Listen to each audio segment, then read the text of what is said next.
Hey friends, welcome back to another episode of Why We Value. Here we're talking about our 5 core values, which are honor, health, growth, generosity, and fun. And I am here today with Liana Cruz. Hello, Liana. Hi, Pastor Michael. Thanks for having me here today. Thank you so much for joining us. Today we're going to be talking about health. Now, before we jump into this, I want to let you know we believe in health as a whole.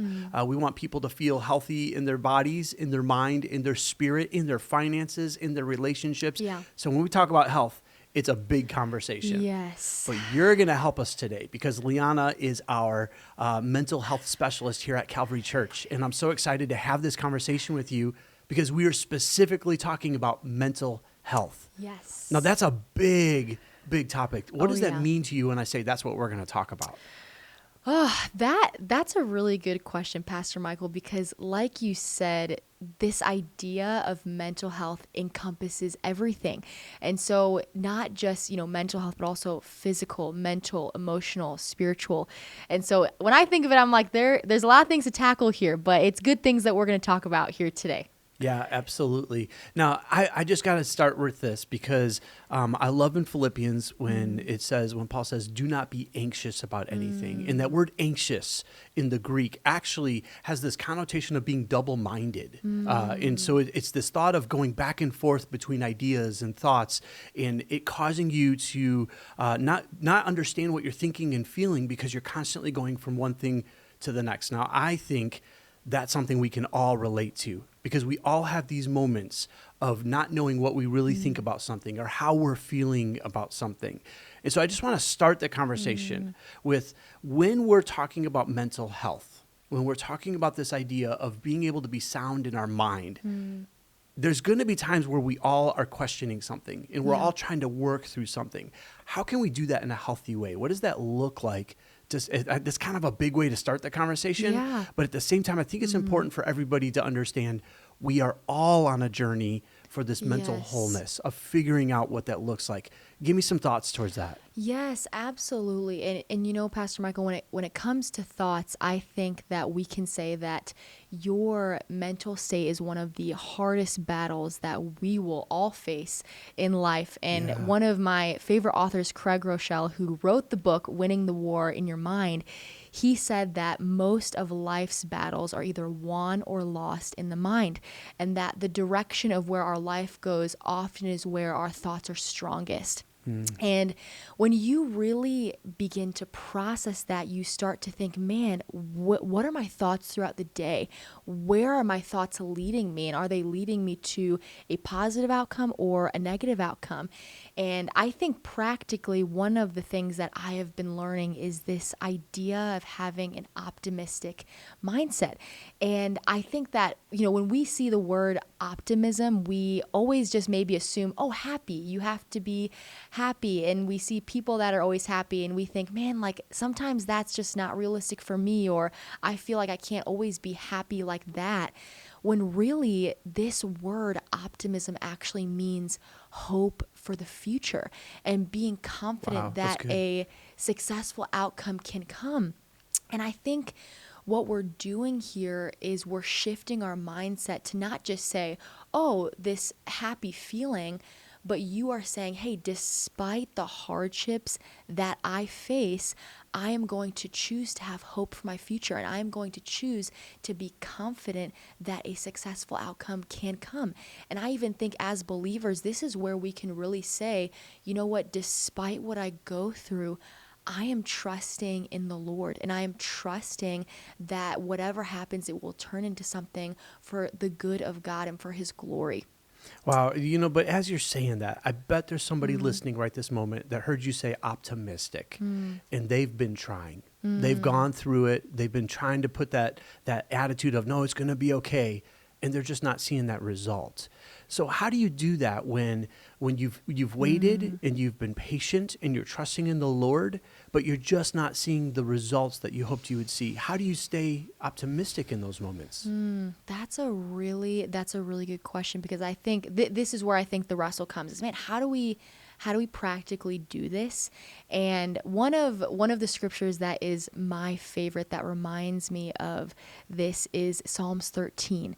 And this psalm is actually David, and he is wrestling with the Lord in this psalm because he is running away from his enemies. And so he's hiding in a cave when he is writing this psalm. And so he's probably hungry, starving, depressed, anxious, so fearful. And what I love about the end of this verse is that David says, as he's pouring out his heart to the Lord, like, can you hear me? Like, my enemies are coming after me. At the end, he says, but I will trust in your unfailing love.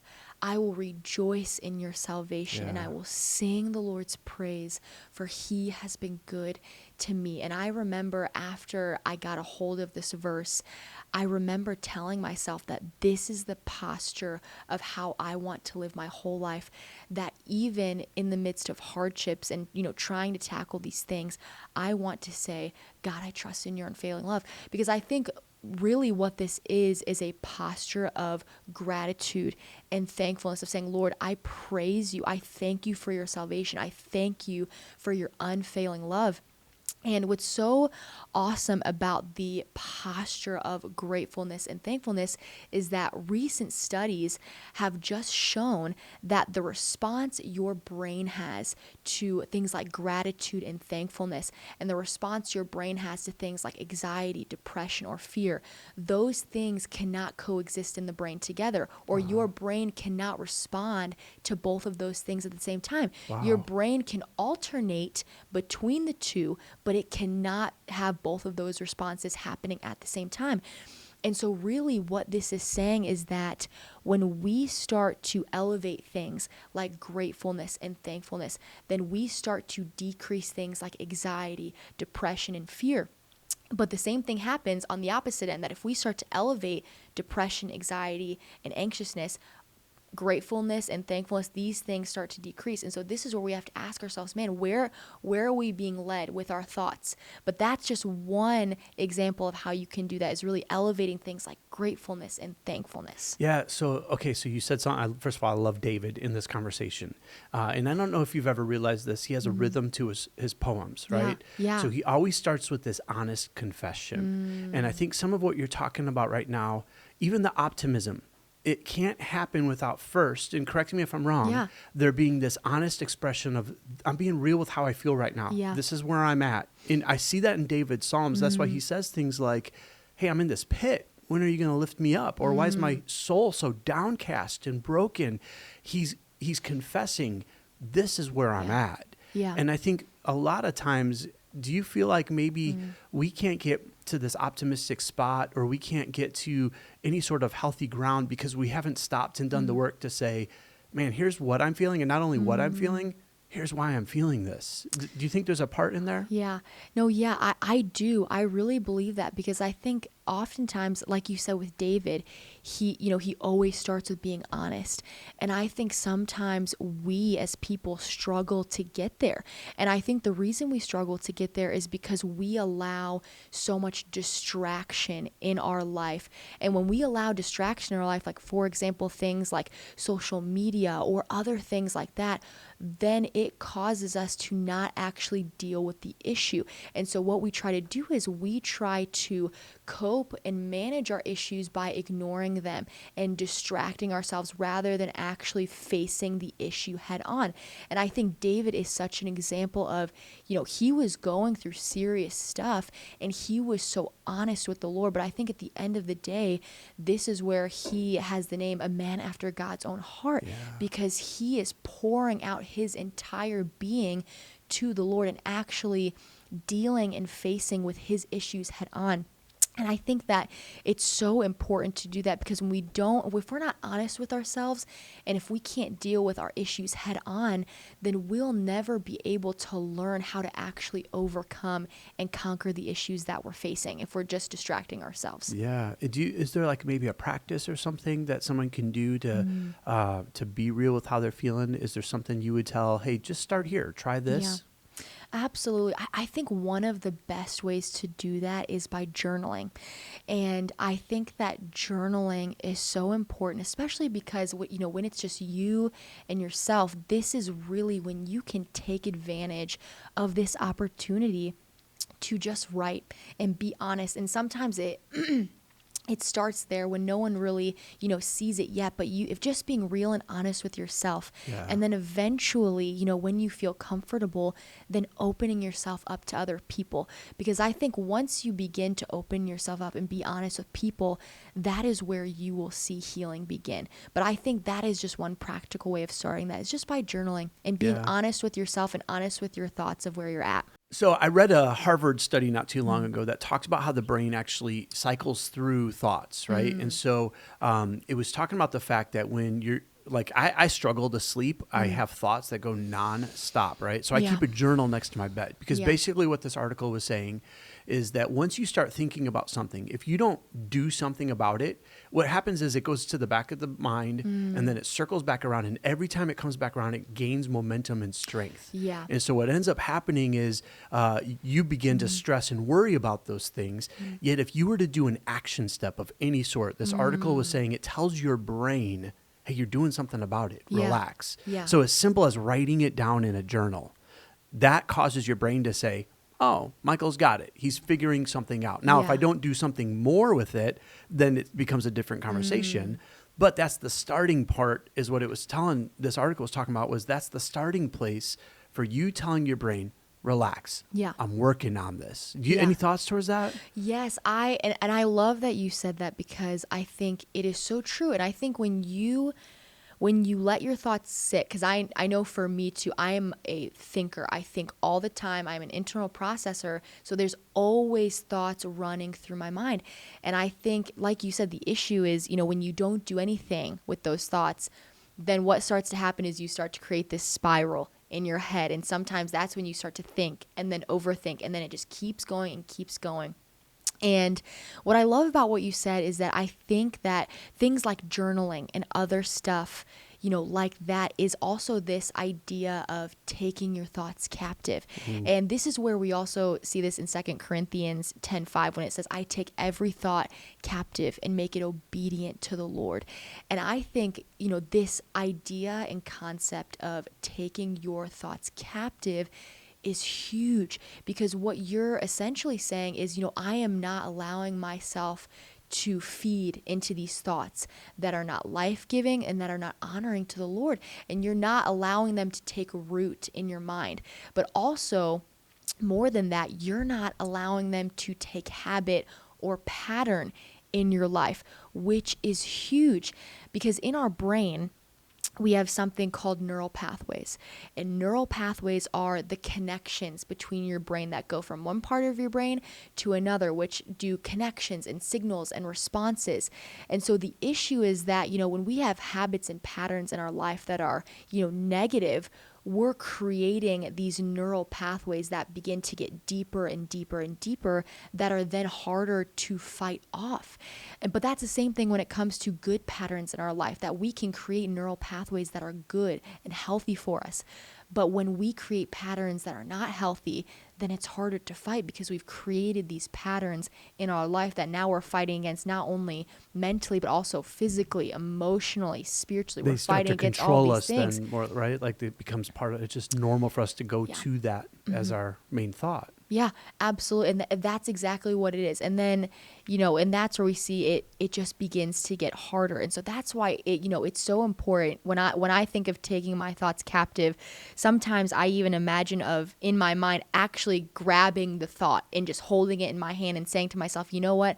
I'm not feeding this thought, and I'm not letting it take root in my mind, and I'm going to allow positive and even like things like scripture to be in my mind, rather than negative self-talk or things like that. Hey, so we're talking today as a couple believers in the Lord. Help me understand, why is this so important for us to figure out? Like, what does that do to us spiritually if we don't? I think it's so important, this idea of, taking your thoughts captive, because I think it is part of, even one of the fruits of the Spirit, self-control. And when it comes to self-control, I think that this is really huge. And, I was even talking to somebody the other day about mental health, and I remember the Lord put it on my mind, this idea of how we are so hungry to find the answers of when it comes to mental health. And we're trying so hard to, solve the issue and solve the problem. But one thing I notice is that even though, we're so hungry for the answers, I think there are so, few people who are actually willing to put in the work to do things like taking your thoughts captive or building self-control in your life to actually help prevent a lot of these things from happening. And so that's where I think, it's so important to do a lot of these things that we're talking about, but on a consistent basis. And that's why people say, if you want to start something, do it for 30 days, because 30 days is where you'll see a habit and a pattern begin.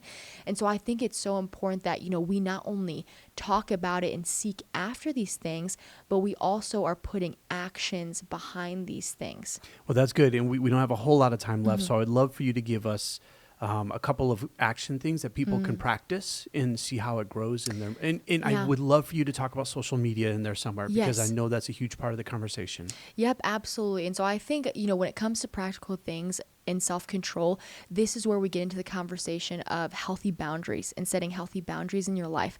And so one of those examples being, what are you watching? Things like social media. And this is where social media comes into play, because when you ask yourself, what are you feeding yourself?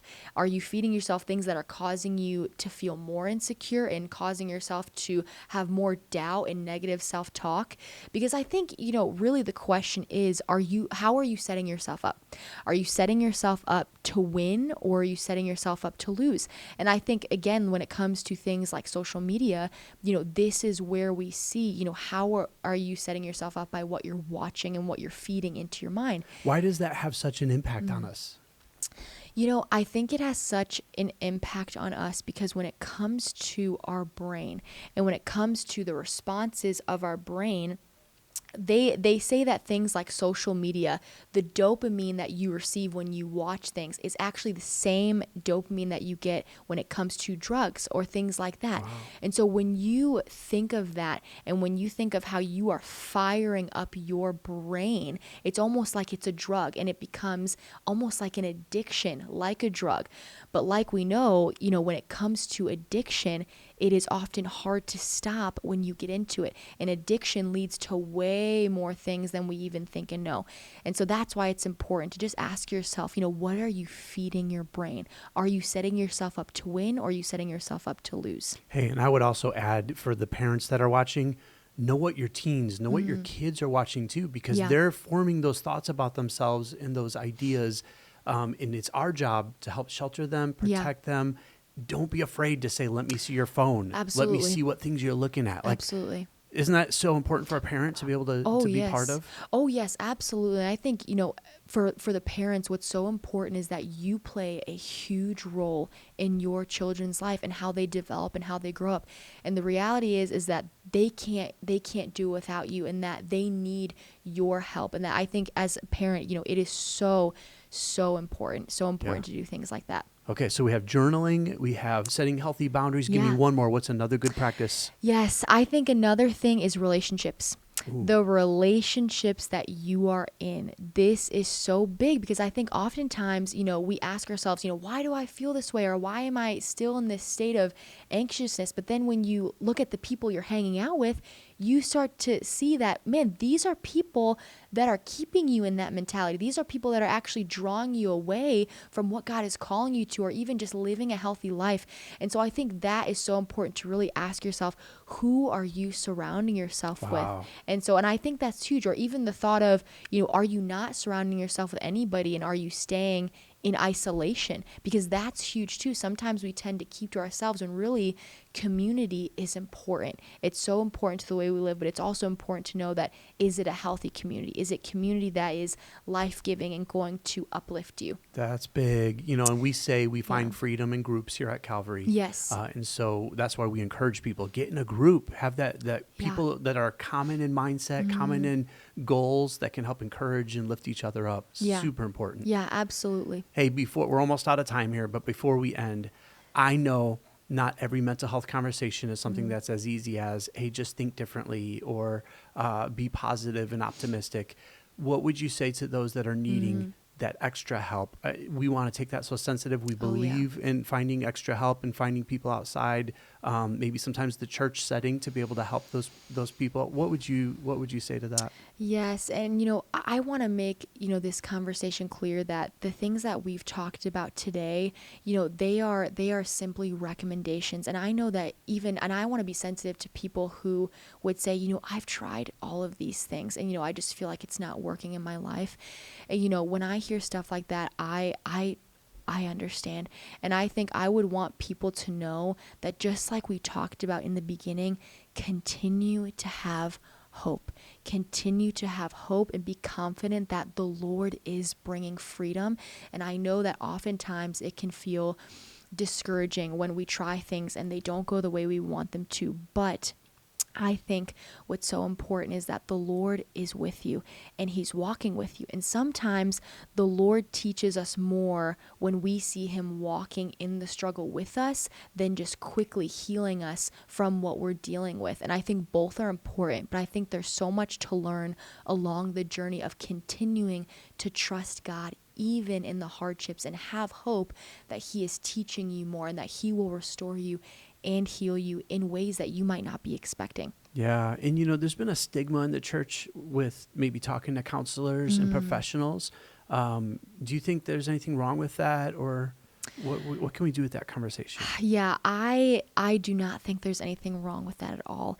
And I think, in fact, this is one of the most important things to do, because like we said in the beginning, that, exposing and bringing everything to the light brings freedom and brings healing. Because when you keep stuff in the dark, it stays in the dark, and there is nothing, that can be done if you don't allow people in. But when you expose it to the light, when you tell people what's going on, that is where you will see freedom. Just like you talked about how our groups here, being in a group and being in community, it brings freedom. Yeah, that's so good. And I'll just say for everybody watching, sometimes we need somebody to help us figure out the why we feel the way we do. We could identify what we're feeling, but we don't always understand why we feel that way. And we got to get to the heart of that in order to be able to find the wholeness and the healing. Yeah. So, Liana, this has been amazing. Thank you so much for your specialty, your wisdom, and your knowledge, and for sharing that with us. Thank you so much, Pastor Michael, for having me here today. It's been great. And wherever you are watching or listening to this, be sure to check the description, because we'll have more resources and books and other ways you can further this understanding. We would love for you to check those out and find any sort of resource that would help you out. But be sure to join us next time, because we are going to be talking about why we value generosity. See you next time.